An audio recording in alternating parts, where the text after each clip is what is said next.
ওয়ালাইকুম এভরিওয়ান, সুমাইয়া আহমেদ চ্যানেলে আপনাদের সবাইকে স্বাগতম। তো আজকের ব্লগটা শুরু করব রেডিয়েন্ট ফিশ ওয়ার্ল্ডে যে গিয়েছিলাম, যে কক্সবাজারের যে রেডিয়েন্ট ফিশ ওয়ার্ল্ডের ওইখানেরই একটা ছোটোখাটো দৃশ্য। এখানে ওনারা একটা সুন্দরবনের যে দৃশ্য করেছে ওটা দিয়ে ব্লগটা শুরু করলাম। তো এইটা না, মেইন ব্লগটা শুরু করবো হচ্ছে আজকে বিকালের নাস্তা দিয়ে। তো কিছু গেস্ট বাসায় অতিথি এসেছিলো, তাদের জন্য একদম ঘরোয়া উপায় কিছু নাস্তা বানিয়ে রেডি করে ভাজার সময় জাস্ট দেখাচ্ছিলাম। এটা আলু দিয়ে আর কলিজা দিয়ে সিঙ্গারা রেডি করে নিয়েছি। আর এখানে ডিম চপ করে নিয়েছি। একটা ডিম 4 ফাড়া করে খুব সুন্দর করে একদম মজাদার করে একটা মিষ্টি শেপ দিয়ে চপ বানিয়ে নিয়েছি। তো চপটা কিন্তু খেতে অসাধারণ হয়েছে। আর এই একদম পাতলা করে একটা বেসনের ব্যাটার দিয়ে নিয়েছি। তো এটা দিয়ে এখন গুলায় আমি চপটা ভেজে নিব। আর আমি সবসময় চপের যে বেসনের ব্যাটারটা করি, এটা সবসময় পাতলা করেই করি। আর এখানে নুডলস রান্না করে নিচ্ছিলাম। তো নুডলসটা বাঙালি ঘরে ঘরে দেখা যায় রেগুলারই খাওয়া হয়, একটা মজাদার খুব মজাদার একটা আইটেম। তো ভাবলাম যে চপ সিঙ্গারার সাথে একটু নুডলস হলে খুব ভালো যায়। এই জন্য ভাবলাম একটু নুডলসও রান্না করে নিই। আর নুডলস যেহেতু ছোটো বড়ো বাচ্চা বুড়ো সবাই খেতে কম বেশি পছন্দ করেন। যারা খান তারা অনেক পছন্দ করেন, যারা খান না তারা একদমই খান না।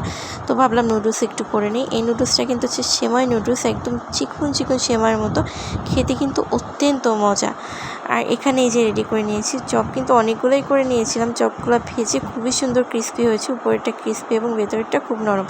সিঙ্গারা রেডি করে নিয়েছি, একদম জাস্ট পুরোপুরি সাজিয়ে নিয়েছি। এখন শুধু সার্ভ করে সবাইকে সাজিয়ে নিয়ে সবাই সার্ভ করব, যে যেমন খায়। আর এখানে নাশপাতি নিয়ে এসেছিলাম। নাশপাতি এখন কাটা হয়নি, জাস্ট একটা কাটা হয়েছে, ওইটা আর কি দেখানো হয়নি। আর এখানে সুন্দর করে নুডলসটা সার্ভ করে দিয়েছি। মোটামুটি সব নাস্তা রেডি, এখন নাস্তা খাওয়ার পালা। আজকে জাস্ট বিকালের নাস্তায় এই আয়োজনগুলো করেছিলাম আপনাদের সাথে, তাই একটু শেয়ার করলাম। এটা একটা ছোট্ট কিছু অতিথি এসেছিলো, তাদের জন্য আপ্যায়ন ছিল। এর মাঝে খুব সুন্দর করে ঘর গুছিয়ে নিচ্ছিলাম। তো সেটারও একটা ক্লিপ তুলে নিচ্ছিলাম, যে খুব সুন্দর করে পরিপাটি করে ঘর বাড়ি গুছিয়েছি আজকে। ওইটারও একটা খুব সুন্দর করে ক্লিপ নেওয়ার চেষ্টা করছিলাম, কিন্তু আলো স্বল্পতা থাকার কারণে মোটামুটি অত সুন্দর করে দেখাতে পারিনি। যতটুকু পেরেছি দেখিয়েছি আর কি।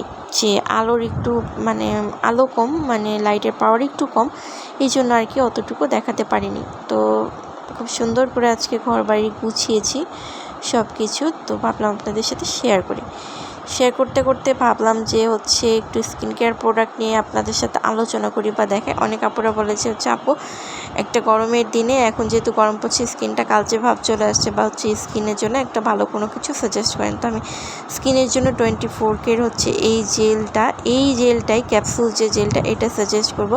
এটা অনেক ভালো হবে। এটা ওয়াটার বেস জেল, যেটা ময়শ্চারাইজিং এবং সুথিংয়ের কাজ করে।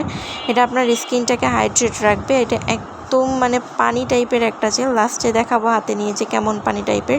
এটার মধ্যে 80% পানি প্লাস কিছু আলফা আরবুটিন আছে, যেটা স্কিনকে সুন্দর একটু গ্লো হতে সাহায্য করে। খুব একটা বেশি না, হালকা একটা গ্লো দেবে, স্কিন হাইড্রেটেড রাখবে, স্কিন ময়শ্চারাইজিং রাখবে এবং স্কিনটাকে সুন্দর রাখবে। এটা কিন্তু স্কিন গ্লো টকটকে ধপধপে ফসা করবে এমন কিছু না, এটা স্কিনের জন্য একটা উপকারী বলা যায়।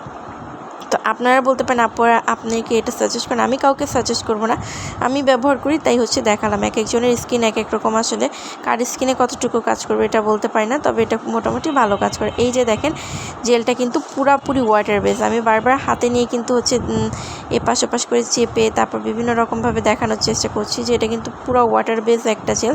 এটা স্কিনে লাগানোর ফলে এই যে ওয়াটার বেস জেল, স্কিনে হাইড্রেটিংটা দূর হয়, স্কিনে ময়শ্চারাইজিংটা বজায় রাখে। তো ভালো একটা যারা জেল চাচ্ছিলেন এটা নিতে পারেন, কারণ গোল্ডের এই জেলটা খুবই ভালো, মোটামুটি ভালো। আপনার স্কিনে সানটান রিমুভ করবে, আর স্কিনটাকে স্কিনটাকে সুন্দর খুব একটা এটা ইউজ করলে স্কিনটা আপনার যে পুড়িয়ে যাওয়া ভাবটা ওইটা দূর করবে, চোখের নিচে মোটামুটি কালো ভাবটা দূর করবে। যেহেতু এটা একদম ফুল জেল, কিছু জেলের মধ্যে বিভিন্ন উপাদান মেশানো থাকে, এটা সেইটা না। তো স্কিনটাকে